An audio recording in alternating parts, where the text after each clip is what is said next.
नैफोर खायसे फेक्ट्स जायखौ खोनायोब्ला नोंथाङा गोमोनानैबो थानो हागौ। फेक्ट नाम्बार 1 खोनानो मोननाय बायदिब्ला सानफ्रोमबो दुगैनाय स्किननिख्रुइ सानफ्रोमबो दुगैयै स्किना माने बांसिन हेल्दी थायो होननानै खोनानो मोन्दों।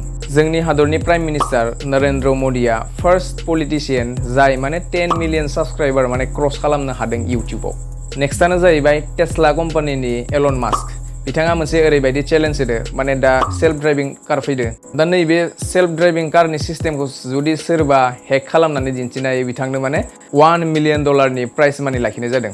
नोंथाङा जुदि हेकिंआव इन्ट्रेस्ट दं बा नोंथाङा जुदि हेकिंनि कर्स लागासिनो दं नोंथाङा ट्राइ खालामजायो। $1 मिलियन।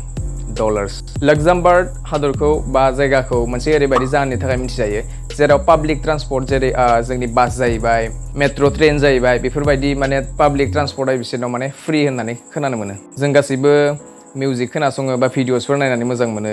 दा टि सिरिजआ मोनसे जोंनि इण्डियानि मिउजिक कम्पानि। दा नैबे टि सिरिज मिउजिक कम्पानिया बुहुमावनो ओरैबायदि मोनसे चेनेल जाय माने फार्स्ट टाइम बयनिख्रुइबो फार्स्ट 200 मिलियन साबस्क्राइबार माने इउटिउबाव कमप्लिट खालामनो हादों। UAE आरबनि दुबाइआ ओरैबायदि मोनसे जायगा जेराव माने दैमा गंसेबो मोनसेबो नुनो मोना होननानै खोनादों। थिग बिदिनो आइसलेण्ड हादराव थाम्फै गैया। थिग बिदिनो निउजिलेण्ड हादराव जिबौ गैया आरो ग्रीनलेण्ड हादराव मोस्रोम नुनो मोना होननानै खोनानो मोनो।